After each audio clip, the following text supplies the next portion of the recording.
Good morning, everybody, and welcome back to Gearhead Daily. Hopefully, you're having a good day. We are still digging out of a lot of snow.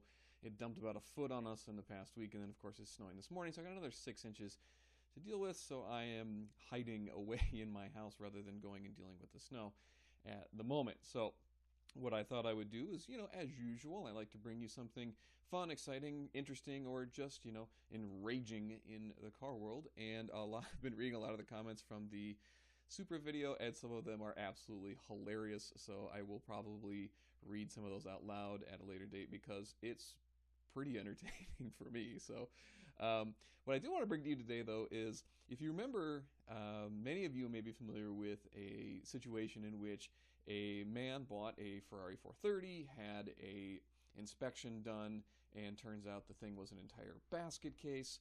And you're about to find out he was awarded millions of dollars in compensation to make him, quote, whole. However, that's not going to be the case. So let's back it up. We'll Tarantino it a little bit. We'll back it up a little bit. Basically, Arkansas dealership ordered to pay a man $5 million over damages to a 430. And if you've ever owned a 430 or driven one, they are absolutely beautiful cars and amazing to look at as well. And the going rate right now is about $100,000 to $120,000 for them. And he felt like a man who bought this thought he was doing his due diligence. But a jury, now here's the keyword jury, usually in these cases if there is a judge doing it, usually they don't go this far, but they felt somehow in there that the people who are doing the inspection, their job was so egregious and so bad that they wanted to punish them. This is a punishment.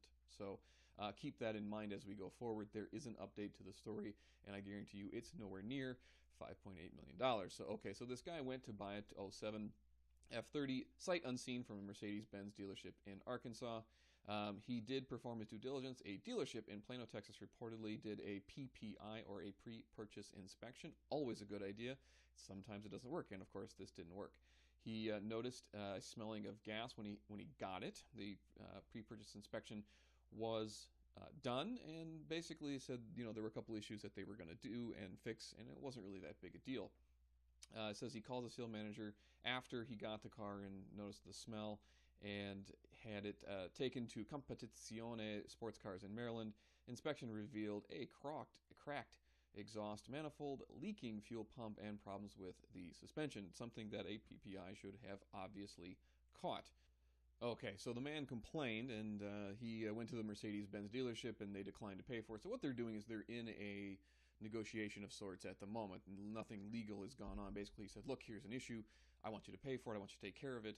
And they said, nope, we're not going to do it. And then he filed suit for breach of warranty, fraud, and deceptive practices. Now, most cars, used cars, you buy as is. However, sometimes when you do a PPI, there is an expressed warranty there. In that situation, of course, Steve Ladle can talk about that better than I can. The main focus was the exhaust manifold issue. Since the pre-inspection they knew it was a known issue right here. They knew it was an issue. However, Mercedes of Northwest Arkansas opted not to repair it. Okay, so there's the contention. They knew it and chose not to repair it. Okay, they sided with the plaintiff in this case for $6,000 in compensatory damages and $13,000 for incidentals, and then got a multi-million-dollar penalty of $5.8 million. Okay. Now, here's the part that always gets me is, in the end, it would have been just cheaper for Mercedes to fix the car. Yeah. One thing's for sure, though, when this is all over, he's going to get one smoking deal on a used car. For sure. But here's the deal, okay? It would have been cheaper and easier just to fix it than to go through all of this, because now you got lawyers involved, and the, whatever, it was going to be $6,000. Okay, how much did it cost in lawyers? How much did it cost in bad press from this situation? Because they got this, just enormous ruling of $5.8 million on top of the, let's say 19 grand, give or take, $19,000 that he was going to be reimbursed for this. And then they tacked on another $5.78 million, right? So, in the end, it probably wasn't worth it to go through all the rigmarole, and when the guy called back and complained, that was your opportunity to go, you know what, yep, you're right, we probably should have done that, or that was an oversight, or we apologize. Something should have been done to make it right, and you wouldn't have had to go through all this. However, they told him to pound sand, and look what happened. Well, here is the update. Okay, it went from 5.8 to 500,000, which again is still an astronomical number, 5 times the value of the Ferrari, but enough to punish them. Okay, that's the idea. When juries award values like this, it is punitive, meaning they are trying to punish them so that they don't do it again. Okay, that was the idea. So it got it reduced to 500 grand. I don't know if this is going to bankrupt them or not, but it's gotten reduced. He lowered the punitive damage to 500, but also had some harsh words for the dealership, making an affirmative misrepresentation about a car's condition, especially when the condition gives rise to safety concerns. Right, a cracked manifold is a safety concern, so is a fuel pump. Was considered one of the most reprehensible acts of business fraud. So here's the deal. I'm sure they're gonna, have some sort of appeal through the situation and try and get it lowered. But let's be honest, when the judge says stuff like this, you're done. The judge doesn't like you. You're already on the bad side of the judge in this situation. Good luck.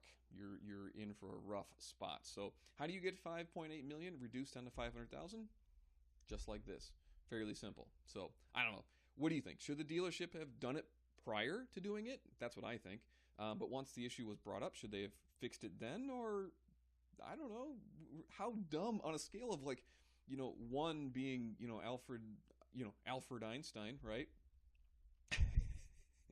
All the way up to, 10 being, sticking a fork into a light socket. I mean, how dumb can these folks have been? I mean, this is probably really, really bad business decision. So anyway, let me know in the comments what you think. Hope you're having a great day. I am probably going to go shovel for a bit, and wish me luck. If I don't come back, avenge my death.